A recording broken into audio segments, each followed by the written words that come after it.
ഏവർക്കും ഹൃദ്യമായ എൻ്റെ മറ്റൊരു വീഡിയോയിലേക്ക് സകർഷം സ്വാഗതം. ആദ്യമായിട്ടാണ് നിങ്ങൾ ഈ വീഡിയോ ശ്രവിക്കുക അഥവാ ദർശിക്കുക എങ്കിൽ മറക്കാതെ ഈ ചാനൽ സബ്സ്ക്രൈബ് ചെയ്യുക. അതേപോലെ തന്നെ വീഡിയോ ലൈക്ക് ചെയ്യുക. തൊട്ടടുത്തുള്ള ബെല്ലൈക്കൻ കൂടി എനബിൾ ചെയ്ത് കഴിഞ്ഞാൽ ഞാനിടുന്ന വ്യത്യസ്തങ്ങളായിട്ടുള്ള വീഡിയോകളുടെ നോട്ടിഫിക്കേഷൻ നിങ്ങൾക്കരികിൽ എത്തിച്ചേരുന്നതാണ്.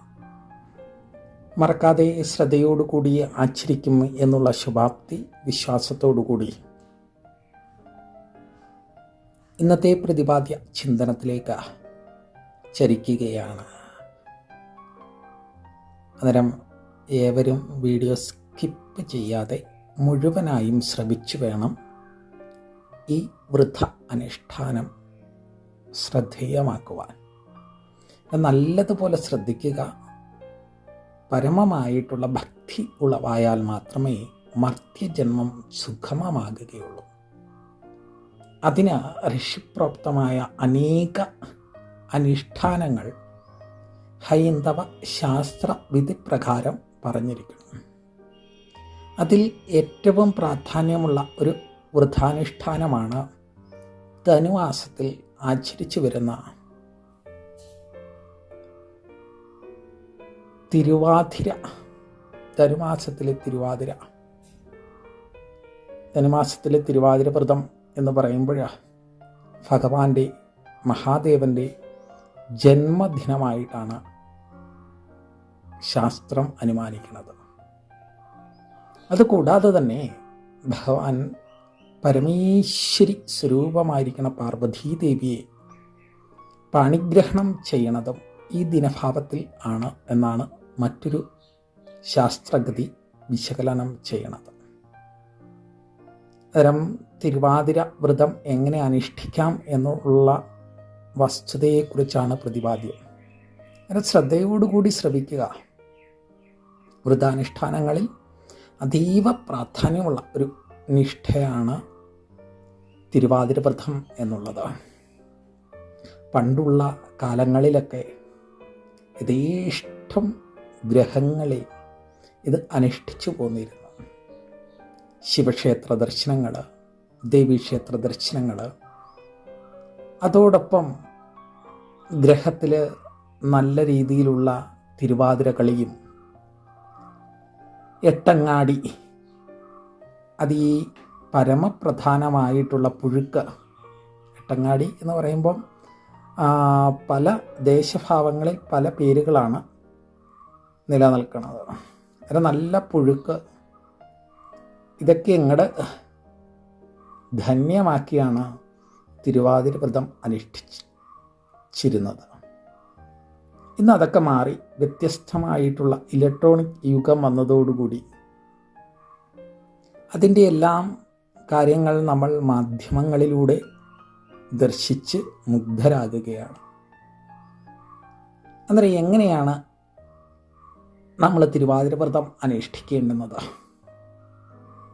രതീദേവി തൻ്റെ ഭർത്താവായിരിക്കുന്ന കാമദേവനെ ഭഗവാൻ തൃക്കണ്ണാൽ ഭസ്മീകരിക്കുകയും തൻ്റെ ഭർത്താവിനെ ലഭ്യമാകുവാൻ വേണ്ടി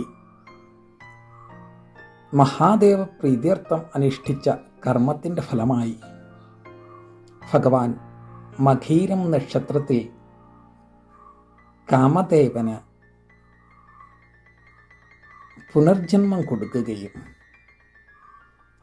തനിക്ക് കിട്ടിയ ആ പരമപ്രധാനമായ ദിനഭാവത്തെ ഭഗവതി ഭജിച്ച കർമ്മനിധാനവുമായി ബന്ധപ്പെടുത്തി ശാസ്ത്രം വളരെയധികം വിശകലനം ചെയ്യണു തിരുവാതിര വ്രതം. ഉത്തമ ഭാര്യാഭർത്തൃബന്ധത്തിനും സത്സന്താനലബ്ധിക്കും അതേപോലെ ആരോഗ്യ പ്രാപ്തിക്കും ഒക്കെ അതീവ ചൈതന്യവത്തായിട്ടുള്ള ഒരു മഹാവ്രതാനുഷ്ഠാനമാണ് തിരുവാതിര വ്രതം. 3 ദിനങ്ങളിലാണ് ഇത് അനുഷ്ഠിക്കേണ്ടുന്നത്. മകയിരം, തിരുവാതിര, പുണർദം.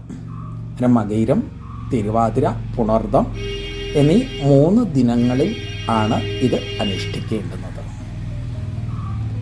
3 ദിനങ്ങളിൽ അനുഷ്ഠിച്ചാലുള്ള പ്രത്യേകത എന്ന് പറയുമ്പോഴാണ് മകയിരം നക്ഷത്രത്തിൽ സന്തതി ശ്രേഷ്ഠതയും, തിരുവാതിര പുണർതം നക്ഷത്രങ്ങളിൽ ദാമ്പത്യ ശ്രേഷ്ഠതയും വന്നു ചേരും. മകയിര നക്ഷത്രത്തിൽ സന്തതി ശ്രേഷ്ഠതയും, തിരുവാതിര പുണർതം നക്ഷത്രത്തിൽ ദാമ്പത്യ ശ്രേഷ്ഠതയും, ഐക്യതാപരമായിട്ടുള്ള കുടുംബ ബന്ധഭാവങ്ങൾ ഉയർച്ചയിലേക്ക് എത്തിക്കുവാനും കുടുംബം ഇമ്പമുള്ള ഭാവത്തിൽ എത്തിക്കുവാനും ഈ വ്രതാനുഷ്ഠാനത്തിന് അതീവമായ കഴിവുണ്ട് എന്നുള്ളതാണ്.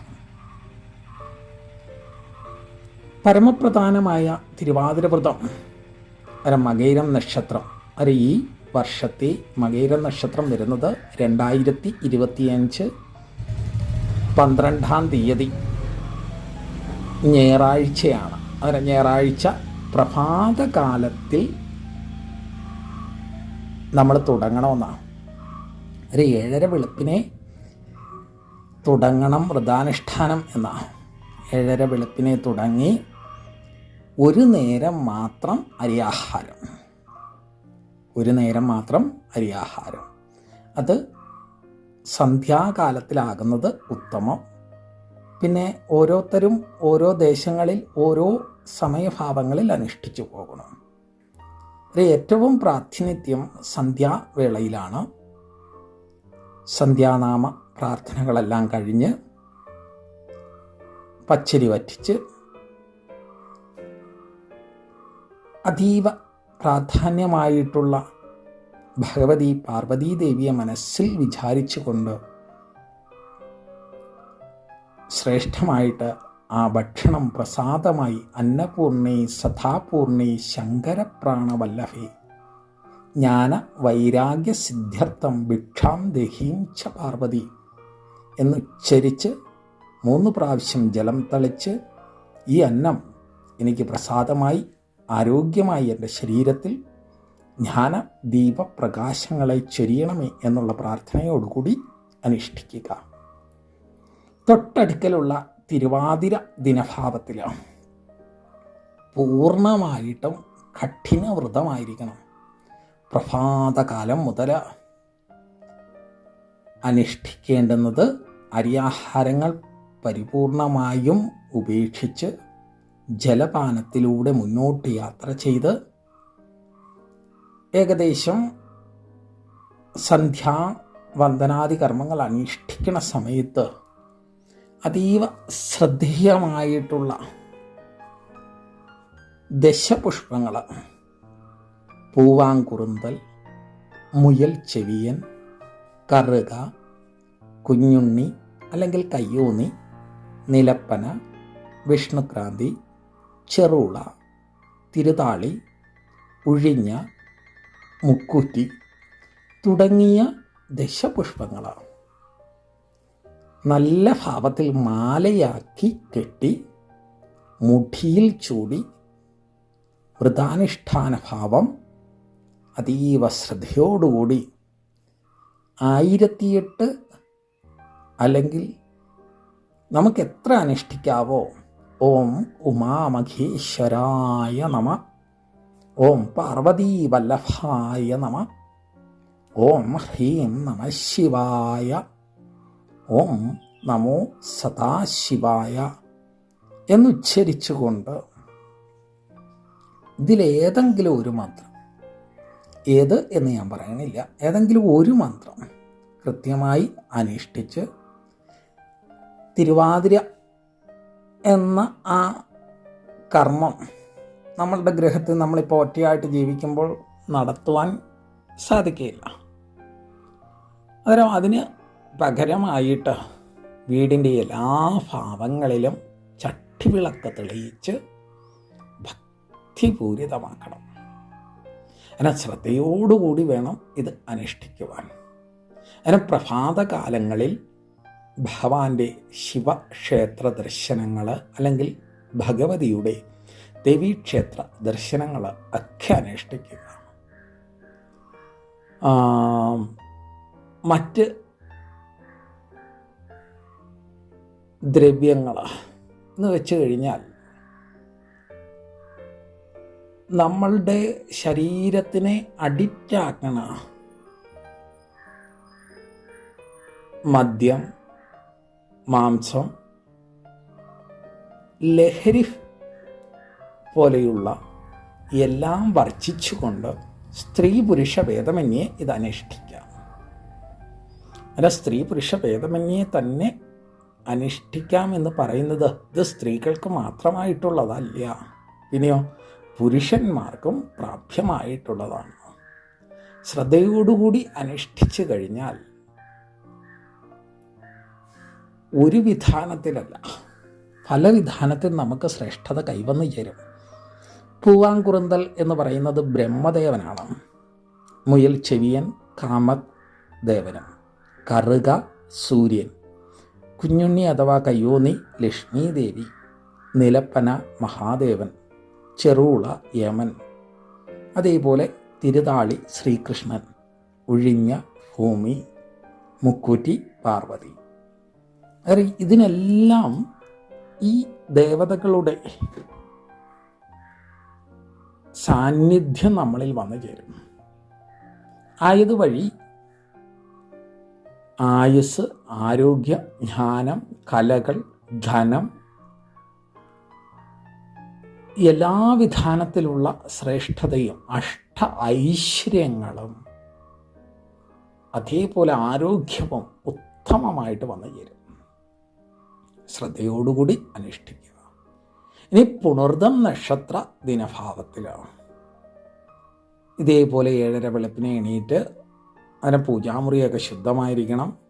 അവിടെ നിലവിളക്കൊക്കെ തെളിയിച്ച്, ശരീരശുദ്ധി വരുത്തി നിലവിളക്കൊക്കെ തെളിയിച്ച് അവിടെ ഭഗവാൻ മഹാദേവനെയും പാർവതീദേവിയെയും മനസ്സാൽ കണ്ടുകൊണ്ട് ഉമാമഹീശ്വരായ എന്ന മന്ത്രം ചൊല്ലി, അല്ലെങ്കിൽ നമശിവായ എന്ന പഞ്ചാക്ഷരി ചൊല്ലി ശേഷം നേരെ അടുത്തുള്ള ക്ഷേത്ര ദർശനമൊക്കെ കഴിഞ്ഞ് തിരികെ എത്തി ഭഗവാന്റെ കർമ്മവിധാനത്തിൽ മറ്റുള്ളവർക്ക് ദൂഷ്യങ്ങൾ വരാതിരിക്കുവാൻ അവർക്ക് വേണ്ടുന്ന കാര്യങ്ങളൊക്കെ ഒരുക്കി സർവത്ര നാമസങ്കീർത്തനം, മനസ്സിലെല്ലായ്പ്പോഴും നാമമായിരിക്കണം ഏത് കർമ്മം അനുഷ്ഠിച്ചു കൊണ്ടിരിക്കുമ്പോഴും. അതെല്ലാം ഭഗവത്താകുമ്പോഴും ഓം നമ ശിവായ നമ ശിവായ നമ ശിവായ എന്ന് ചൊല്ലിക്കൊണ്ടിരിക്കുക എന്നതാണ് അതിൻ്റെ പരമാർത്ഥമായിട്ടുള്ള പൊരുൾ. അതിനുശേഷം പരമമായ രീതിയിൽ വൈകിട്ട് ക്ഷേത്ര ദർശനമൊക്കെ കഴിഞ്ഞ് ദീപാരാധനയൊക്കെ ദർശിച്ചു വന്ന് പതിരാപ്പൂജ കൂടി ഏറ്റവും പരമമായിട്ടുള്ള ഭാവത്തിൽ പതിരാപ്പൂവ് എന്ന് പറയുമ്പോൾ ദശപുഷ്പങ്ങൾ ചൂടി ഈ കർമ്മഗതിയെ ധന്യമാക്കിക്കൊണ്ട് ഭഗവാന്റെ നാമമന്ത്രങ്ങൾ ഉരുവിട്ട് നല്ല പുഴുക്ക് കറിയായിട്ടോ അല്ലെങ്കിൽ പുഴുക്കായിട്ടോ അങ്ങോട്ട് നല്ല മൃഷ്ടാന ഭോജനമായി അങ്ങോട്ട് കഴിക്കുക. തിരുവാതിര പുഴുക്കിന് അത്ര പ്രാതിനിധ്യമാണ്. അന്നേരം ഈ 3 ദിവസങ്ങളിലും പുഴുക്കിനാണ് പ്രാതിനിധ്യം. അന്നേരം മകൈരം ദിനഭാവത്തിൽ കാമദേവൻ പുനർജനനവും അതിനോടനുസൃതമായിട്ട് ഭഗവതിയുടെ രതീദേവിയുടെ ആ സന്തോഷം ഭഗവാനിലേക്ക് ചൊരിഞ്ഞ ദിനവും, തിരുവാതിര ഭഗവാന്റെ ജന്മനാള്, ഭഗവാൻ ഭഗവതിയെ പാണിഗ്രഹണം ചെയ്ത ദിവസം, അങ്ങനെ ഒട്ടേറെ ഐതിഹ്യങ്ങൾ പറയണ ദിനഭാവം. പുണർദം അതീവ ശ്രദ്ധേയമായിട്ട് അങ്ങനെ അനുഷ്ഠിച്ച് ഭഗവാന്റെ പഞ്ചാക്ഷരി 108 ചൊല്ലി അതീവ ശ്രദ്ധേയമായിട്ടുള്ള ഭാവത്തിൽ പിറ്റേന്ന് രാവിലെ വ്രതാനുഷ്ഠാനം പൂർണ്ണമായിട്ടും ഇത് ഭഗവാനിൽ സമർപ്പിക്കാവുന്നതാണ്. 108 പഞ്ചാക്ഷരി ചൊല്ലുകയോ അല്ലെങ്കിൽ ഉമാമഹേശ്വരായ എന്ന് ചൊല്ലുകയോ ചെയ്താൽ മതിയാകും. അങ്ങനെ ചെയ്തു കഴിഞ്ഞാൽ ഈ 3 ദിവസത്തിൻ്റെ പ്രാതിനിധ്യം എന്ന് പറയുമ്പോഴാണ് മനസ്സ്, ശരീരം, ആത്മാവ് അന്നേരം 3ഉം ഒന്നുപോലെ വിളങ്ങി നിൽക്കുവാനും ആ ശരീരഭാവങ്ങളിൽ നിന്നും ഉളവാകണ ചൈതന്യഭാവങ്ങൾ, ശരീരത്തിൽ നിന്ന് സന്തതി പരമ്പരകൾ, മനസ്സിൽ നിന്ന് നല്ല ആശയങ്ങൾ, നല്ല പ്രവൃത്തികൾ, ആ പ്രവൃത്തി വഴിയുള്ള ധനാഗമം ഇതൊക്കെ വന്നു ചേരുവാനും, അതേപോലെ ആത്മഭാവം എന്നും നല്ല രീതിയിൽ സ്ഫുരിച്ച് നിൽക്കുവാൻ, അല്ലെങ്കിൽ തിളങ്ങി നിൽക്കുവാൻ, അല്ലെങ്കിൽ സൂര്യനെ പോലെ വിളങ്ങുവാൻ, ചന്ദ്രനെ പോലെ എല്ലാവരുടെയും മനസ്സിൽ വിളങ്ങി നിൽക്കുവാനും അതീവ ചൈതന്യമായ ആത്മശുദ്ധി. അന്നേരം ആത്മാവിന് ശുദ്ധി വന്നു കഴിഞ്ഞാൽ ശരീരം ആരോഗ്യവത്തായി കഴിഞ്ഞു കഴിഞ്ഞാൽ ആരോഗ്യഭാവങ്ങളോടുകൂടി, നല്ല ജ്ഞാന വൈരാഗ്യഭാവങ്ങളോടുകൂടി ജീവിതം ശ്രദ്ധേയമായിട്ടുള്ള ഭാവത്തിൽ നമ്മൾക്ക് ദുഃഖങ്ങളില്ലാതെ, അല്ലലുകളില്ലാതെ, ദുരിതങ്ങളില്ലാതെ, അല്ലെങ്കിൽ രോഗങ്ങളില്ലാതെ മുന്നോട്ട് കൊണ്ടുപോകാൻ സാധിക്കും. അല്ലെങ്കിൽ ഇതിനകത്ത് ഏറ്റവും വലിയ പ്രത്യേകത എന്ന് പറയുമ്പോഴാണ്, നമ്മൾ പ്രഭാതത്തിൽ 7:30 വെളുപ്പിനെ എണീറ്റ് മുങ്ങിക്കുളിക്കണമെന്നാണ് ശാസ്ത്രവിധി. ഇനിയിപ്പം മുങ്ങിക്കുളിക്കുവാൻ നമുക്ക് കുളം തേടുവാനുള്ള സാഹചര്യമൊന്നും വേണ്ട, നമ്മൾ ശുദ്ധിയാകുക. ആ ശുദ്ധിയാകണ സമയത്ത് ഗംഗേ യമുനേ ജൈവ ഗോദാവരി സരസ്വതി നർമ്മദേ സിന്ധു കാവേരി ജലോസ്മിൻ സന്നിധിം കുരു എന്നുള്ള ആ മഹാമന്ത്രത്താൽ സപ്ത നദികളെയും മനസ്സിൽ സങ്കല്പിച്ചുകൊണ്ട് ശുദ്ധി വരുത്തിയ നമ്മുടെ പൂജാമുറിയിൽ ശ്രദ്ധേയമായിട്ട് അങ്ങട് തിരിതെളിയിച്ച് അതീവ ധന്യമായിരിക്കുന്ന ഭാവത്തിൽ 5 തിരികൾ നെയ്വിളക്കിനാൽ തെളിയിച്ച് അങ്ങട് വ്രതാനുഷ്ഠാനം അങ്ങട് ആരംഭിക്കണം. അത് ആരംഭിച്ച് കഴിഞ്ഞു കഴിഞ്ഞാൽ പ്രഭാതകാലത്തിൽ തന്നെ ഭഗവാന്റെ അടുത്തുള്ള ക്ഷേത്ര ദർശനം നടത്തുക, അല്ലെങ്കിൽ ഭഗവതിയുടെ അടുത്തുള്ള ക്ഷേത്ര ദർശനം നടത്തുക, നല്ല നാമമന്ത്രങ്ങൾ ഉരുവിടുക. കാരണം മനസ്സിൽ ആകുലതകളും വ്യാധികളും എല്ലാം മറന്നു വേണം ഇത് അനുഷ്ഠിക്കുവാൻ. സ്ത്രീ പുരുഷ ഭേദമന്യേ ചെയ്യാവുന്നതാണ്. ക്ഷയാത് ത്രായതേ ഇത് ക്ഷേത്ര. അന്നേരം ക്ഷേത്രത്തിൽ പോകുന്നത് കൊണ്ട് ദുഃഖത്തെ മാറ്റുവാൻ സാധിക്കും, ദുരിതങ്ങളെ മാറ്റുവാൻ സാധിക്കും. അവിടെ നിന്ന് മാത്രമേ ഗുരുത്വം ഉളവാകുകയുള്ളൂ. അന്നേരം പരിപൂർണമായിട്ടുള്ള മനസ്സിന് ആനന്ദത്തെ ലഭ്യമാകണം എന്നുണ്ടെങ്കിൽ അത് ക്ഷേത്രദർശനത്താൽ മാത്രമേ സാധിക്കുകയുള്ളൂ. അന്നേരം ക്ഷേത്രദർശനം നടത്തി തിരികെ ഗ്രഹത്തിൽ വന്ന ശ്രദ്ധേയമായിട്ടുള്ള രീതിയിൽ വ്രതാനുഷ്ഠാനം ഇങ്ങനെ മുന്നോട്ട് പോകാം. എന്നിട്ട് വൈകുന്നേരവും ശരീരശുദ്ധിയൊക്കെ വരുത്തി ക്ഷേത്രത്തിലൊക്കെ പോയി ദീപാരാധനയൊക്കെ കണ്ട് അതീവ ശ്രദ്ധയോടുകൂടി ഗ്രഹത്തിൽ വന്ന് നിലവിളക്ക് തെളിയിച്ച്, ആ നിലവിളക്ക് നമ്മൾ രാവിലെ തൊട്ട് തെളിയിച്ച് നിൽക്കുന്ന ആ നിലവിളക്ക് അണയാതെ അത് സന്ധ്യാകാലം വരെ നിൽക്കുവാൻ, അല്ലെങ്കിൽ പ്രകാശിക്കുവാൻ അതിന് വേണ്ടുന്ന ദ്രവ്യം കരുതുക. അങ്ങനെ ചെയ്തു കഴിഞ്ഞാൽ യാതൊരു സംശയം വേണ്ട, ആ ഗ്രഹം നല്ല രീതിയിൽ ഉയരുവാനും അതേപോലെ തന്നെ ആ ഗ്രഹത്തിലുള്ള ജീവനുകൾക്ക് ഒട്ടേറെ ഗുണങ്ങൾ, സദ്ഗുണങ്ങൾ വന്നു ചേരുവാനും സാധിക്കും. അതിനുശേഷം നല്ല ചട്ടിയിൽ എണ്ണയൊഴിച്ച്, അന്നേരം നിലവിളക്കിൽ നെയ്യാണ് ഒഴിക്കേണ്ടുന്നത്, അല്ലെങ്കിൽ വെളിച്ചെണ്ണ. ചട്ടിയിൽ നല്ല വെളിച്ചെണ്ണ ഒഴിച്ച് എത്ര ദീപങ്ങൾ നമ്മുടെ ഗ്രഹത്തിൽ പ്രകാശിപ്പിക്കാവോ അത്രയും ചൈതന്യം നമ്മളിൽ ഉളവാകും. പാതിര പൂച്ചൂടലും അതേപോലെ തന്നെ വ്രതാനുഷ്ഠാനത്തിൽ നല്ല പുഴുക്കും, അല്ലെങ്കിൽ ആ പുഴുക്കുകൊണ്ടുള്ള കറിക്കൂട്ടും ഒക്കെ ആയിട്ട് ഈ ഒരു തിരുവാതിര വ്രതം എല്ലാവരും നല്ല ഭക്ത്യാദരപൂർവം സാക്ഷാൽ സച്ചിദാനന്ദ സ്വരൂപിണിയായിരിക്കണം ഭഗവതിയെയും ഭഗവാനെയും മനസ്സിൽ കണ്ടുകൊണ്ടുന്ന ഈ പ്രകാരം ഈ വിദ്യാമണ്ണം ഒന്ന് അനുഷ്ഠിച്ചു നോക്കൂ. ജീവിതം മാറുന്നത് എങ്ങനെയാണ് എന്ന് നമുക്ക് അതിശയോക്തി ഉളവാകും എന്നുള്ളതിൽ തർക്കമില്ല. അന്നേരം ഈ വീഡിയോ ഏവർക്കും ഇഷ്ടമായി എന്ന് കരുതുന്നു. അന്നേരം മറക്കാതെ ഈ ചാനൽ സബ്സ്ക്രൈബ് ചെയ്യുക, അതേപോലെ തന്നെ വീഡിയോ ലൈക്ക് ചെയ്യുക. തൊട്ടടുത്തുള്ള ബെല്ലൈക്കൺ കൂടി എനേബിൾ ചെയ്ത് കഴിഞ്ഞാൽ ഞാനിടുന്ന വ്യത്യസ്തങ്ങളായിട്ടുള്ള വീഡിയോകളുടെ നോട്ടിഫിക്കേഷൻ നിങ്ങൾക്കരികിൽ എത്തിച്ചേരുന്നതാണ്. അന്നേരം മറക്കാതെ ഇത് അനുഷ്ഠിക്കും എന്നുള്ള ശുഭാപ്തി വിശ്വാസത്തോടുകൂടി അടുത്ത മറ്റൊരു വീഡിയോയുമായി വരും വരെ ഏവർക്കും നന്ദി, നമസ്കാരം.